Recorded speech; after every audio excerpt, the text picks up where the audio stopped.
하나님의 말씀은 구약 에스라 7장 1절서부터 10절까지 읽겠습니다. 에스라 7장 1절부터 10절입니다. 이 일 후에 바사왕 아닥사스다가 왕위에 있을 때 에스라라는 자가 있으니라. 그는 스라야의 아들이요 아사랴의 손자요 실기야의 증손이요 살롬의 현손이요 사독의 5대손이요 아히두베의 6대손이요 아마라의 7대손이요 아사라의 8대손이요 무라요스의 9대손이요 스라이야의 10대손이요 우시엘의 11대손이요 붓기의 12대손이요 아비수아의 13대손이요 비누아스의 14대손이요 엘르아살의 15대손이요 대제사장 아론의 16대손이라. 이 에스라가 바벨론에서 올라왔으니 그는 이스라엘의 하나님 여호와께서 주신 모세의 율법에 익숙한 학사로서 그의 하나님 여호와의 도우심을 입음으로 왕에게 구하는 것은 다 받는 자이더니 아닥사스다 왕 제7년에 이스라엘 자손과 제사장들과 레위 사람들과 노래하는 자들과 문지기들과 느디님 사람들 중에 몇 사람이 예루살렘으로 올라올 때에 이 에스라가 올라왔으니 왕의 제7년 다섯째 달이라. 첫째 달 초하루에 바빌론에서 길을 떠났고 하나님의 선한 손에 도우심을 입어 다섯째 달 초하루에 예루살렘에 이르니라. 에스라가 여호와의 율법을 연구하여 준행하며 율례와 규례를 이스라엘에게 가르치기로 결심하였었더라. 아멘.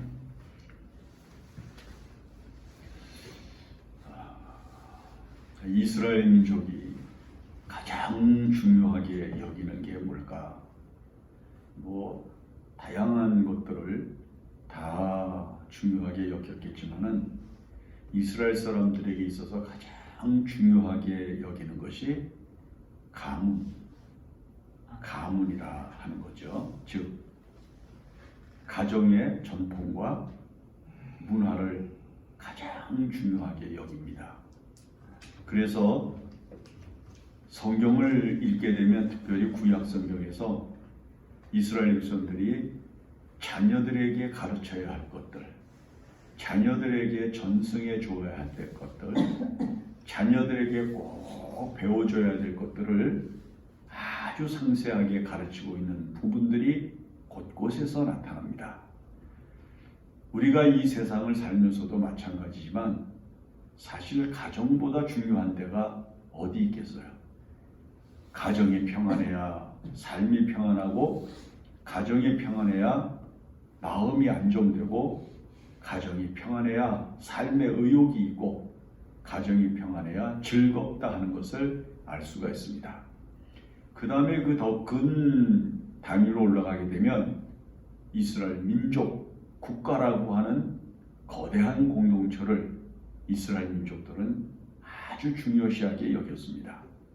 특별히 이스라엘 민족이 선민이라고 하는 의식, 하나님께 택하심을 받은 족속이라고 하는 그 의식이 아주 강해서 그들의 애국심은 아마도 이 세상의 그 어느 나라에 비할 바 없이 강한 의지력을 가지고 있다 하는 것을 알 수가 있습니다. 이제 우리가 읽은 이 본문의 말씀에 보면 바로 이 에스라라고 하는 사람을 통해서 이스라엘 사람들의 정신, 그리고 이스라엘 사람들의 삶의 의지, 이런 것들을 엿볼 수가 있습니다. 먼저 우리는 이 에스라라고 하는 사람이 어떤 사람인가를 먼저 이 본문의 말씀에서 생각해 볼 수 있어요. 이 에스라는 제사장입니다. 자, 이 사람이 지금 어느 땅에 있는 거 아니? 바벨론 땅에 포로로 잡혀간 중에 포로 중에 있는 건데, 이 포로 중에 있으면서 아마도 왕하고 굉장히 친분이 두터운 그런 사회적 지위를 가지고 있었던 것 같아요. 이스라엘에서 포로로 잡혀간 사람이 5만 명이나 되었는데 그 5만 명의 포로들 가운데 소수의 사람들이 탁월한 지혜와 그리고 영감과 그리고 능력을 갖추고 있었기 때문에 이런 사람들은 왕이 발탁을 해서 왕을 섬기는 사람으로 만들었잖아요. 그래서 성경에 보면 뭐 예를 들어서 다니엘이라든지 사드락과 메삭과 아벳느고 이런 사람들은 왕궁에서 왕을 섬기는 신분을 가지고 살아갈 수 있을 만큼 아주 사회적 지위가 높았던 사람들입니다. 이 에스라는 다른 뭐 경제력 혹은 이 에스라는 무슨 정치력 이런 걸 가지고 왕을 도와주는 그런 능력을 갖추고 있었던 사람이 아니라 이스라엘 땅에서 하나님의 성전에서 제사를 하는 사람이었단 말이에요. 제사장이었단 말이죠. 이 사람이 무슨 뭐 정치적으로 왕에게 도움을 주고 경제적인 어떤 지능을 가지고 왕에게 도움을 주고 어떤 뭐 사회를 개혁할 수 있는 기능을 가지고 왕을 도와준 것이 아니었음에도 불구하고 우리가 읽은 이 본문의 말씀을 눈여겨보면 그가 왕하고 굉장히 긴밀하고도 아주 친밀한 관계를 유지하고 있다고 하는 것을 알 수가 있어요. 자, 이 본문에 보면 이 에스라는 어떤 사람인고 하니 아론의 16대 후손이에요. 아론의 16대 후손. 저 바벨론에 지금 포로로 잡혀가서 70년 포로 생활을 하게 되는 이스라엘 백성들의 순환의 역사 속에서도 이 아론의 16대 자손이라고 하는 그 대가 끊어지지 아니하고 이 에스라에게까지 이르러 있다고 하는 것을 우리가 눈여겨볼 수 있단 말이에요. 오늘날 우리가 살고 있는 이 세상과 사회가 아주 가정들이 핵가족화되고 가족들을 단촐하게 하기 때문에 이제는 대가 끊기는 집이 허다히 많아지는 거예요. 아들 하나 낳고 아니면 딸 하나 낳고 그러니까 그 다음 때는 없어지는 거예요. 그 다음 때에는 가정을 이어갈 수 있는 어떤 맥이 만들어질 수 없게 되는 위기감들이 오늘날 우리가 사는 이 사회에 팽배해 있는 거죠. 그런데 이 제사장 에스라는 아론의 16대 자손으로서 바벨론의 포로로 잡혀가서 자기가 제사장 신분을 가지고 있는 것에 대한 자긍심을 가지고 있었던 것을 우리들에게 보여줘요. 이게 예루살렘 성전에서 제사장 신분을 가지고 있으면은 제사장 복장을 입고 그 다음에 이스라엘 백성들이 하나님 앞에 제사하러 가지고 들어오는 많은 예물 같은 것들을 가지고 얼마든지 이스라엘 땅 예루살렘에서 풍족하고도 여유 있게 살아갈 수 있는 그런 신분을 가지고 있었지만은 이거는 지금 바벨론 땅이란 말이에요. 적국의 땅이란 말이에요. 이방신을 섬기는 나라란 말이에요. 우상을 숭배하는 사람들이 사는 세상이란 말이에요.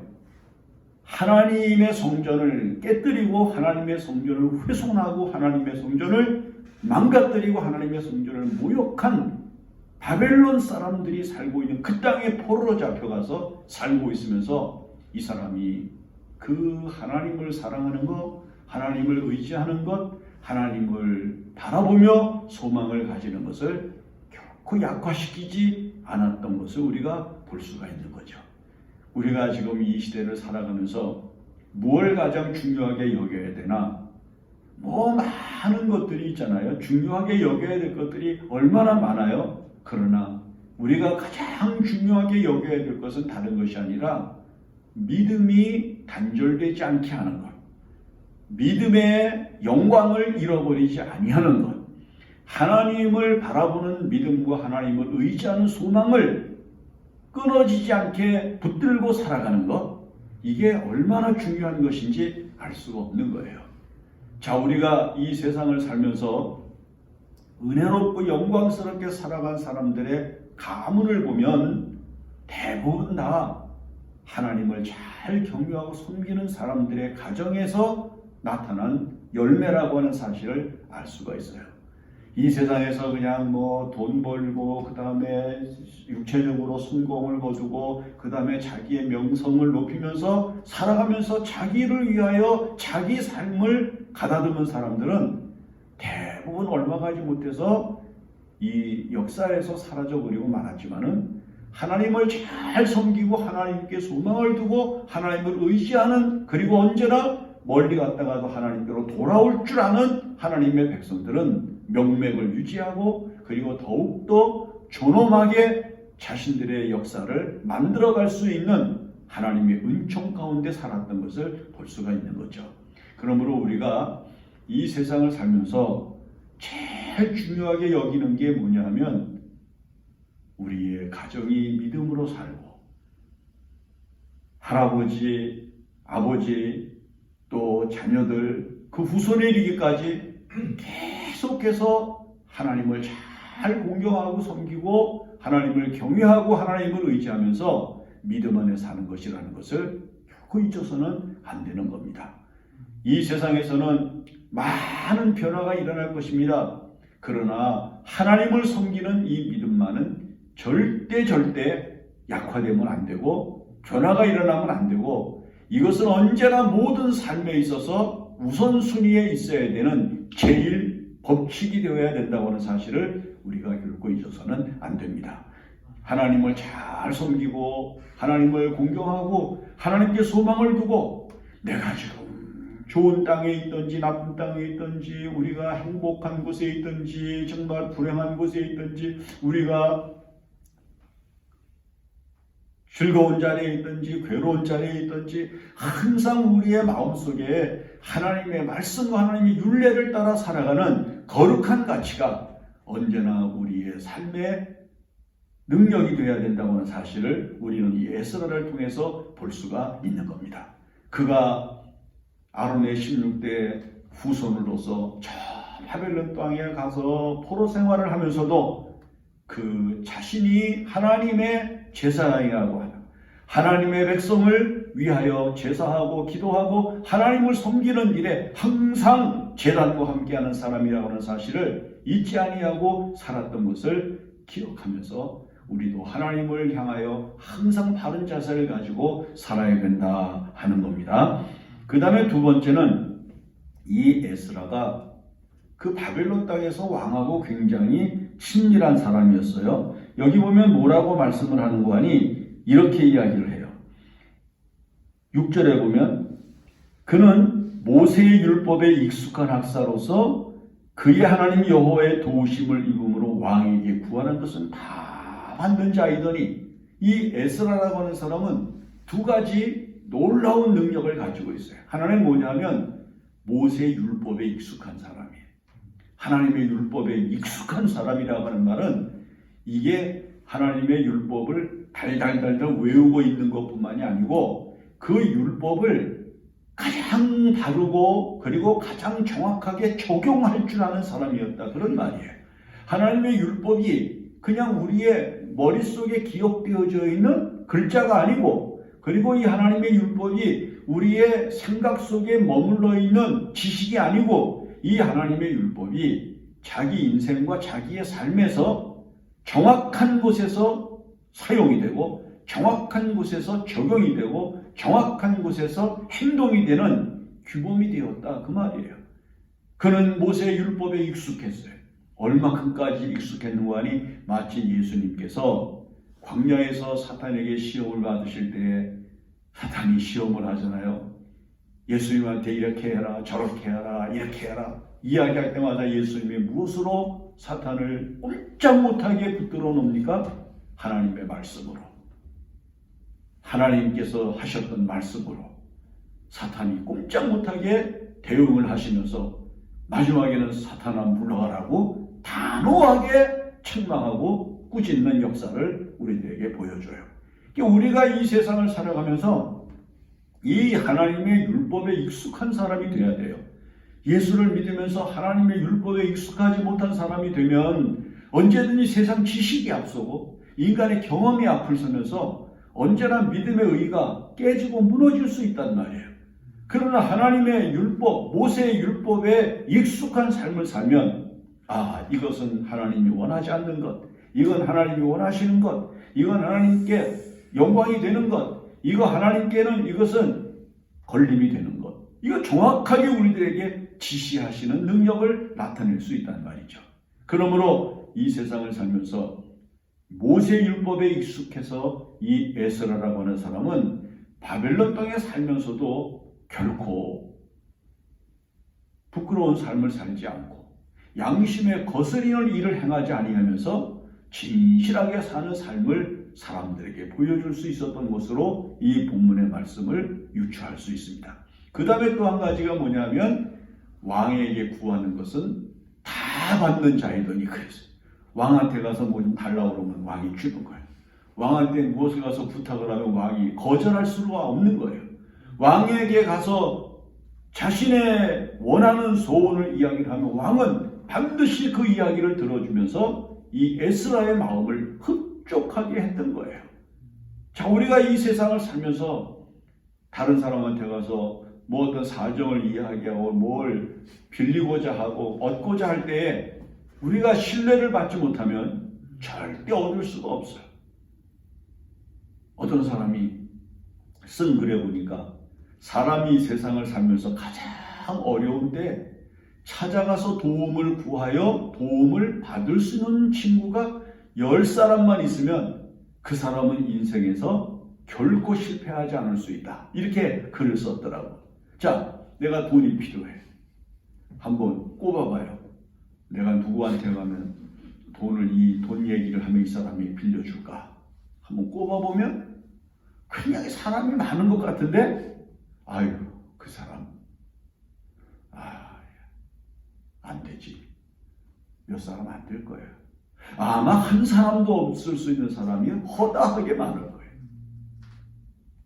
여기 에스라는 다른 사람도 아니고 자기를 포로로 끌고 온 세계의 왕, 그리고 자신들을 노예로 부리고 있는 사람들의 왕, 그 왕에게 가서 무엇인가를 부탁하고 무엇인가를 요구하면 들어주는 거예요. 필요한 것을 주는 거예요. 에스라가 원하는 것을 주는 거예요. 자, 우리가 이 세상을 살면서 우리가 반드시 본문의 말씀에서 기억해야 될 것이 있어요. 여기 뭐라 그랬는 거 아니? 하나님의 도우심을 입음으로. 이게 중요한 거예요. 하나님께서 그 사람의 마음을 감동하시는 거예요. 하나님께서 그 사람의 마음을 감화시키셔서 내가 가서 무엇을 달라고 그러면은 그의 마음속에 도와주고 싶은 마음, 긍휼히 여기는 마음, 인자한 마음이 일어나서 그 들어주지 않고는 견딜 수 없는 마음이 그의 마음속에 충만하게 일어나는 거예요. 그게 인간에 의해서 일어난 감동이 아니라 여호와이신 하나님께서 그의 마음을 역사하셔서 도와주시는 거예요. 우리가 이 세상을 살면서 도저히 도와줄 것 같지 않은 사람이 우리를 도와주는 역사가 있죠. 하나님께서 사람의 마음을 감동하시면 은총을 받는 거예요.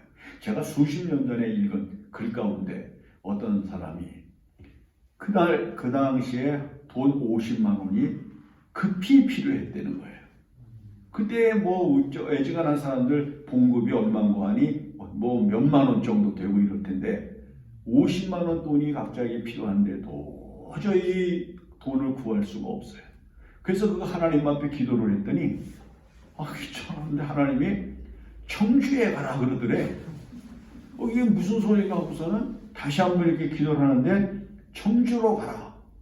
그래서 이 사람이 눈을 뜨고 청주를 가만 청주에 누가 살고 있나 하고 이렇게 살펴보고 가만 생각을 해보니까 굉장히 먼 친척 하나가 그 청주에서 사는 거예요. 그런데 이 사람하고 자기하고는 별로 왕래도 없었고 그 다음에 무슨 뭐 주고받는 연락도 없었고 뭐 그렇게 친근하지도 않았고 그랬는데 청주에 가라 하시는 말씀이 들려서 뭐 하여튼 다른 사람한테 가봐야 허탕이니까 소용이 없으니까 하여튼 청주를 가보자. 그래가지고 그 사람의 주소를 알아가지고 그 청주에까지 가가지고 그 사람을 만났어요. 그 사람한테 사정을 이야기하고 제가 지금 한 50만 원이 필요해서 여기까지 왔는데 좀 도와주실 수 있냐 그랬더니 그 사람이 기다렸다는 듯이 선뜻 내주더라는 거예요. 한 번도 왕래도 안 했고 연락도 안 했고 오고 가지도 않고 그러던 먼 친척 남과 같은 사람인데 그 누가 역사했을까? 하나님께서 그의 마음을 역사하신 거란 말이에요. 우리가 이 세상을 살 때 하나님이 내가 뭘 가지고 살아서 능력이 있는 게 아니라 다른 사람의 마음을 감동해 주시는 은혜가 있을 때 내가 복을 받는 거예요. 자, 요셉이 바로왕의 꿈을 해몽을 했어요. 그때 하나님께서 성령으로 바로왕의 마음을 감동하시지 않았겠어요? 아, 이 사람이 이게 보통 사람이 아니다. 이 사람한테 이 어려운 문제를 풀게 했으니 이 사람한테 이 힘든 일을 맡겨야 되겠구나. 누가 주는 마음이요? 하나님이 주시는 마음이란 말이에요. 그러니까 우리가 이 세상을 살아가면서 다른 사람을 설득시키려고 애를 쓰면 안 돼. 내 지식을 가지고 내 생각을 가지고 요 조그만 입을 가지고 혀 끝으로 사람을 막 어떻게 해서 설득해서라도 그 도움을 끌어내려고 그거 안 되는 거예요. 하나님이 감동하시면 내 입술은 둔해도 감동이 되고, 응? 나를 도와주는 하나님의 역사가 나타나게 된단 말이에요. 그래서 우리가 이 세상을 살아가면서 하나님께서 도와주시는 자비의 손길을 늘 체험하면서 살아가는 사람이 돼야 되는 거예요. 그 다음에 여기 보면 뭐라고 했는 거 아니? 이제 이 에스라가 이제 이스라엘로 돌아올 몇 사람들을 데리고 이제 길을 떠나요. 바벨론에서 정월 초하루에 길을 떠났어요. 정월 초하루에 길을 떠나서 이 사람이 예루살렘에 도착한 것이 5월 초하루야. 5월 첫째 날 도착을 했어요. 그러니까 딱 만 4년을 여행을 한 거예요. 야, 지금과 같이 뭐 자동차가 있겠어요? 아니면 지금과 같이 무슨 뭐 비행기가 있겠어? 그 당시에 뭐 제일 좋은 수송기구라고 하면은 아마 낙타나 말이었을 것이고 마차를 타고 가는 것이나 그렇지 않으면 걸어가는 것이었겠지. 그런데 바벨론 땅에서 길을 떠나는 바벨론 사람이 아니라 이스라엘 사람들, 노예 생활을 하던 사람들이 길을 떠나는데 우리가 이 본문의 말씀에 4개월이나 되는 긴 여정을 걸어간 것을 생각을 해보면 그런 수송 도구가 없었던 것 같아. 그냥 걸어간 것 같아. 먹을 거 마실 거 준비해가지고 4개월을 지금 향하여 걸어갑니다. 그런데 우리가 읽은 이 본문의 말씀에 보면 뭐라고 말씀을 했는고 하니 9절에 첫째 달 초하루에 바벨론에서 길을 떠났고 하나님의 선한 손에 도우심을 입어. 이 성경에서 많은 멋있는 표현들이 있는데 아주 나는 제일 좋아하는 표현이 바로 이 표현이에요. 하나님의 선한 손에 도우심. 보이지 않는 나를 도와주시는 하나님의 은총, 하나님의 사랑, 하나님의 거룩한 영광이 나를 도와주는 거예요. 가는 도중에 뜨거운 태양볕, 얼마나 장렬하는 태양볕 아래서 고생을 하고 힘들 수 있을까? 사막은 뜨겁고 거기에 독충, 이런 사나운 일들이 얼마든지 있을 수가 있는 것이고 국경을 지나고 마을을 지나고 사람들이 사는 세계를 지나가면서 얼마든지 해를 입을 수 있는 위기가 많이 있었겠지만은 하나님의 선하신 손이 도와주시는 거예요. 원수를 막아주시고 독충을 막아주시고 사나운 동물들을 막아주시고 강도를 막아주시고 적국의 군사들을 막아주시고 알지 못하는 사람들로부터 겪을 수 있는 두려움을 하나님께서 막아주시면서 바벨론에서 길을 떠난 지 4개월 만에 예루살렘에 무사히 도착하는 은혜를 입고 그 예루살렘에 도착을 한 것을 우리들에게 증거하고 있는 거죠. 자, 우리가 이 세상을 살아가면서 우리가 완벽하게 준비를 하고 길을 떠나도 가다가 보면은 막막한 일을 당하기도 하고 준비해 간 것이 부족해서 더 이상 어쩔 수 없이 돌아와야 되는 경우도 생기고 또 갑자기 여러 가지 일들이 생길 수가 있어요. 몸에 병이 날 수도 있고 먹을 것이 없을 수도 있고 마실 것이 없을 수도 있고 그리고 우리의 우리의 발이 부르터서 더 걸을 수가 없게 될 수도 있고요.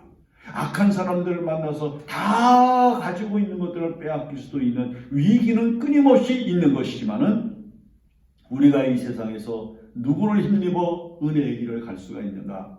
하나님께서 선한 손으로 우리를 도와주시는 인생을 걸을 때 우리는 우리가 원하는 아름다운 세계에 도착할 수가 있는 거예요. 자, 비행기에서 이제 바다 위를 이렇게 지나갈 때 뭐 20만 톤, 30만 톤짜리 배들 어마어마하게 그저 가까이서 보면은 여기서 저기가 끝이 보이지가 뭐 축구장 4개인가를 뭐 이렇게 만들어 놓을 수 있는 갑판이 있고 이렇다고 그러는 그렇게 큰 배도 말이에요. 비행기를 타고 하늘 위에서 아래를 이렇게 내려다보면 나무젓가락 하나 떠 있는 것 같아요.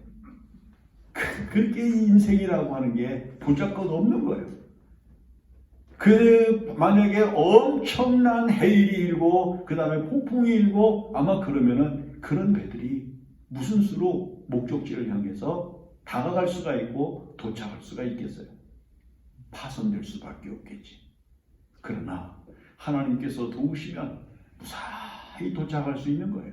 그리고 우리가 이 세상을 살면서 제일 중요하고 필요한 것은 하나님의 보이지 아니하는 선하신 손이 우리를 이끌어 주시고 우리를 품어 주시고 우리를 보호해 주시고 우리를 사랑으로 지켜 주셔야만 된다는 사실을 배우게 되는 거죠. 우리가 우리 곁에서 일어나는 위험한 일들과 우리를 위협하는 것들과 싸워서 이기고 그것과 부딪혀서 이기고 그것들과 다투어서 이기고 그것들을 피하여 숨어가면서 살아가는 게 아니라 하나님께서 내 가는 길을 형통케 하시고 내 가는 길을 평안케 하시는 은혜를 힘입어 이 세상을 은혜롭게 살아가야 되는 거룩한 은총을 우리가 이 에스라를 통해서 배우는 거예요. 자, 그 다음에 마지막 이 에스라가 어떤 마음을 가지고 지금 이스라엘로 돌아갔나? 바벨론에 있으면 왕한테 뭐 요구하는 거 언제든지 다 받을 수 있고 왕한테 달래는 건 다 주는데 뭐 굳이 지금 나라도 잃어버린 그 이스라엘 땅에 돌아가서 폐허가 된 예루살렘에서 뭘 하면서 살려고 지금 그가 갔나? 그는요, 나라를 경제력을 가지고 다시 회복시키고 군사력을 강화시켜서 다시 나라를 부강하게 만들려고 간 것이 아니라 무엇을 위하여 갔는 거니? 우리가 10절에 보니까 에스라가 여호와의 율법을 연구하여 준행하며 율례와 규례를 이스라엘에게 가르치기로 결심하였었다. 다른 거 하기 위해서 간 거 아니에요. 율법을 가르치기. 이스라엘이 하나님을 어떻게 섬겨야 되고 왜 하나님을 섬겨야 되는지를 이스라엘 백성들에게 가르쳐 주려고. 자, 한 민족이 새롭게 태동하는 영광은 무엇을 통해서 일어나는가? 그것은요, 지식을 통해서 공부를 해서 일어나야지 경제력, 군사력 이거 가지고 안 되는 거예요. 저 소련이 봐요. 세계 제 2번째로 막강한 미소 하던 나라인데 지금 우크라이나하고 아무 힘도 없는 우크라이나하고 지금 싸우면서 지금 1년이 돼가. 인간이 가지고 있는 지식과 인간이 가지고 있는 능력을 가지고는 세상을 아름답게 만들지 못해. 그러나 이스라엘 백성들에게는 뭐가 있는가? 하나님의 율법이 있어. 하나님의 율례를 배우고 하나님의 율법을 외우면서 하나님의 율법대로 살려는 거룩한 신앙심을 가지고 있기 때문에 이 나라가 망하지 않을 수 있다고 하는 거예요. 에스라는 이스라엘 백성들에게 지금 나라를 빼앗기고 힘들고 어렵고 경제적으로 고통스럽고 괴로움을 겪고 있는 이스라엘 백성들에게 다른 게 필요한 것이 아니라 하나님의 말씀이 필요하다. 하나님의 말씀이 필요하다. 율법을 외워야 된다. 하나님의 율례를 배워야 된다. 하나님의 거룩한 말씀을 능력으로 삼아야 된다. 이걸 알고 간 거예요. 그래서 그는 이스라엘 백성들에게 그걸 가르치려고 그 먼 길을, 그 평안하고 모든 것이 갖추어져 있는 바벨론을 떠나서 고생하면서 이스라엘을 향해서 갔던 거죠. 우리나라가 부강할 수 있는 이유가 뭐예요? 우리나라가요, 전 세계에서 대학생 숫자가 제일 많아. 우리나라는 70% 이상이 대학원 박사학위를 공부한 사람들이에요. 이 대한민국이 세계에서 위대한 나라, 그리고 결코 다른 나라에게 이제는 더 이상 구속당할 수 없는 나라가 될 수 있는 이유는 우리나라 국민들이 먹지 못하고 입지 못하고 그 다음에 쓰지 못하고 살면서도 어른들이 자식들을 위해서 뭘 시키려고 그렇게 고생을 했어? 공부시키는 거. 예? 시골에서는 논 팔고 소 팔고 뭐 땅을 팔아서 자식들을 공부시켰지.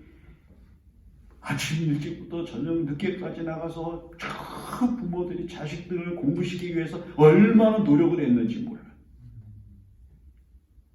우리나라 사람들이 자식들 공부시키는데 한 달 자신들이 버는 수입의 60% 이상을 자식들에게 투자를 했어요.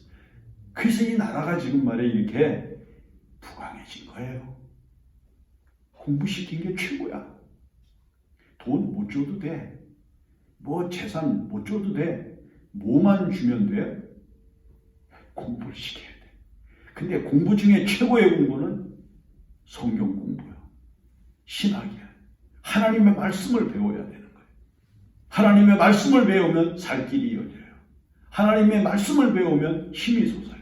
하나님의 말씀을 배우면 능력이 생겨요. 하나님의 말씀을 배우면 말이에요. 세상을 이길 수 있는 능력이 생기게 되어져 있거든.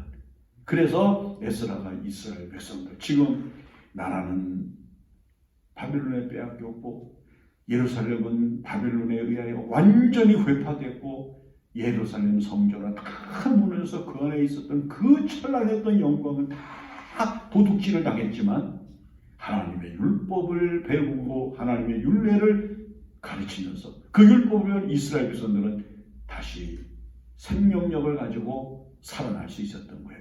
오히려 바벨론은 역사에서 사라졌지만 지금도 이스라엘은 그 아름다운 이름을 지키면서 하나님께서 자기 민족을 사랑하고 계시다고 하는 사실을 온 세상에 증거하고 있는 것이죠. 그래서 우리도 이 세상을 살면서 하나님의 율례와 하나님의 율법을 배우고 익히고 연구하고 가르치고 그 율법에 의하여 복을 받는 민족이 되어야 한다는 겁니다. 기도합니다. 하나님 아버지 감사합니다. 우리가 이 세상을 살 때 에스라처럼 원수의 땅에서 행복하게 사는 것을 삶의 즐거움으로 삼지 아니하고 하나님의 율법을 가르치기로 결심했던 마음 가지고 이스라엘로 돌아온 것처럼 우리의 마음속에도 하나님의 율법을 가르치고자 하는 거룩한 마음이 충만하게 하여 주시옵소서. 우리가 이 세상을 살면서 하나님 믿음의 대가 끊어지는 가정이 없도록 복을 내려 주시옵소서. 모든 말씀을 예수님의 이름으로 기도합니다. 아멘. 우리 찬송가를 부릅시다.